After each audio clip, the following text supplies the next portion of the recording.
Саламатсыздар, құрметті Казгим ТВ каналының көрермендері. Гимназиямызда 1 наурыз алғыс айту күніне орай ұлтымыздың ұлттық құндылықтарының бірі бата беру дәстүрін дәріптеу мақсатында ұлттық құндылық ел қазынасы тақырыбында ардагер аталарымыздың бата беру сайысы өтті. Ұлттық құндылықтар ұлықталған күн. Шуақты дала, өнегелі бала айлығы аясында 1 наурыз алғыс айту күніне орай ұлтымыздың ұлы құндылықтарының бірі бата беру дәстүрін дәріптеу, ата-бабаларымыздан қалған бай мұрамызды жаңғырту, аталы сөздердің қадір-қасиетін кейінгі ұрпаққа үлгі ету, ата-аналар қауымдастығын гимназияның мәдени өміріне баулу мақсатында ұлағат аталар мектебінің мүшелерінің қатысуымен ұлттық құндылық ел қазынасы тақырыбында ардагер аталардың бата беру сайысы өтті. Бата беру сайысына Отызбаев Тоспол Көшірбайұлы, Бесенбаев Елімбай Нұрсанұлы, Береке Көшенов, Жақанов Сатыбалды Мырзабайұлы, Магзумов Айдар, Тыныбеков Қолғабай Бекенұлы, Алишев Айзенбай Усмағамбетович, Дарибаев Бейсенбек Сайлаубекұлы аталарымыз сынды ат қою, қалжа, бесік той, баланы қырқынан шығару, тұсаукесер, тілашар тойы, құда түсу, ерулік дәстүрлерінен отбасымен көрсетіп, ұлттық құндылығымызды ұлықтады. Еліміздің алғыс айту күні деген үлкен ұлы мерекенің аясында 8 мектеп гимназиясында бір қазақтың бір дәстүрлі керемет салт санасын дәріптейтін ұлттың құндылықтары ел қазынасы деген тақырыпта мектепте бір үлкен іс-шара өтіп жатыр. Сол шараға өзім отбасыменен қатысып, әртүрлі баланың кішкентай дүниеге келгеннен ат қоюына дейін, қызы балаларды ұзатып үй болуына дейін. Сонымен қатар іс-шарамызға саналы ғұмырын алтын ұя мектеп қабырғасында өткізген руханияттың шамшырағы, білім мен ғылымның жанашырлары ардагер ұстаздарымыз Ұлытау облысы ардагерлер қоғамының және әкелер одағы республикалық қоғамдық бірлестігінің мүшелері қатысты. Есімім Еркеболан Бодықболат, республика әкелер одағының Ұлытау облысы бойынша филиалының жетекшісімін. Мынау 8 мектеп гимназияның шақыруымен мынандай үлкен бір іс-шара болып жатыр екен. Біздің дәстүріміз, салт дәстүріміз ұмытылмай, қарияларымыз өте жақсы өнеге көрсетіп, біздерге мынау жас өсіп келе жатқан балаларымызға, болашағымызға бұл үлкен бір мысал, бір жақсы өнеге көрсетіп жатыр. Мынау мектептің ұжымына көп рахмет. Халқымыздың ұлттық салт дәстүрлері мен құндылықтарын насихаттауға арналған шара соңында қазыналы аталарымыз бағалы сыйлықтармен марапатталып, ардагер ұстаздарға құрмет көрсетілді. Гимназия басшысы Марал Сыланбекқызы бүгінгі өткен бата беру сайысының ұрпақ үшін маңызы зор екенін айтып, келген қонақтарға, ардагер ұстаздар мен сайысқа қатысушы аталарға, ата-аналарға өз алғысын білдірді.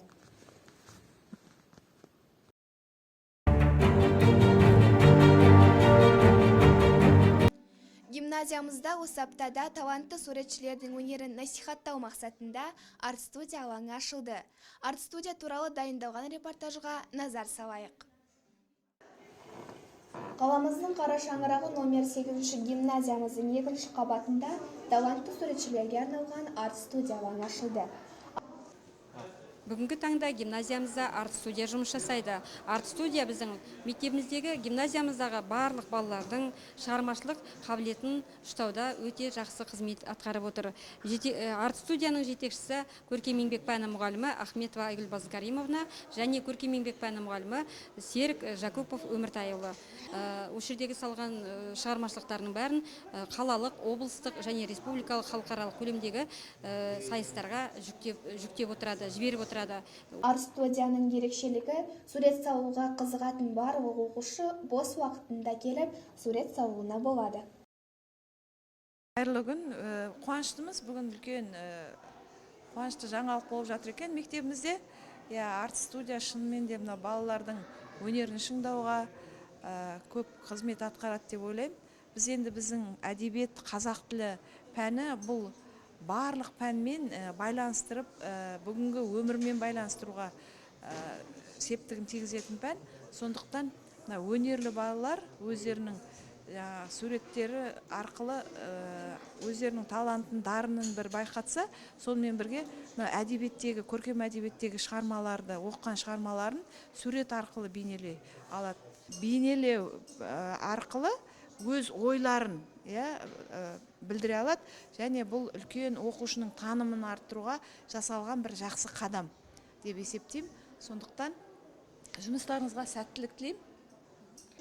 Қаламызда өткен Ахмет Байтұрсынов шығармашылықтарының иллюстрациялар салу конкурсында біздің мектеп гимназиямыздың бірнеше оқушылары қатысып, оның ішінде 6-шы Ә сынып оқушысы Асхат қызы Аярудың мына суретіне көңіл бөлсеңіздер болады. Бұл суретте қарға қарқ етті, соңында ірімшік жерге салып кетті деп, бала өзінің ертегінің басын және соңғы аяғын келтірген, өзінің жаңа білімін шыңдай білген. Және сонымен бірге 5-ші А сынып оқушысы Саламатова Айланың мына суретіне де көңіл бөлсеңіздер болады. Егіннің басы тақырыбында өзінің оқыған әдеби шығармашылықтарына иллюстрацияны өте мазмұнды сала білді. Бұл баланың орны қала бойынша 1-ші орынды иеленді. Оқушылардың әдеби шығармашылықтарға оқи отырып, өздерінің дарындықтарын, өздерінің шеберліктерін шыңдау бағытында біздің арт-студия өте жақсы қызмет атқарып, жұмыс жасап жатыр.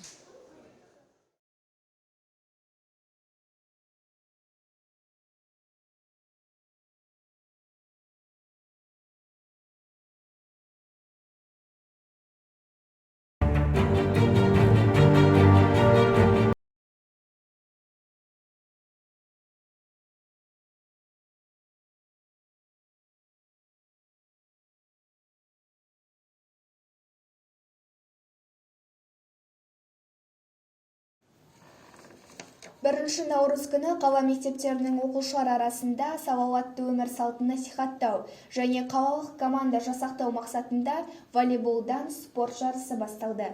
Жарыстың финалдық кезеңдері қаламыздың Қара шаңырағы номері 8-ші гимназиямызда өтуде. 2023 жылдың кешегі күннен бастап біздің қаламызда осы Шұбардоп волейболдан қалалық мектеп лигасы өткізілуде. Мектеп лигасы ойындарына 5-ші, 6-ші, 7-ші, 8-ші, 9-ші, 11-ші барлық қала ауыл мектептері біздің Жезқазған қаласының білім бөліміне қарайтын. Және облыстық білім инновация лицейі мен Абай атындағы мектеп мамандандырылған мектеп-интернат қатысуда. 5-ші, 6-ші сынып оқушылар арасында ұлдарымыз жақсы деңгейдегі ойын өрнегін көрсетіп, 2-ші орын иеленді. Жарысқа қатысып жатқан басқа оқушыларымызға сәттілік тілейміз. Жеңісті күнде жүздескенше.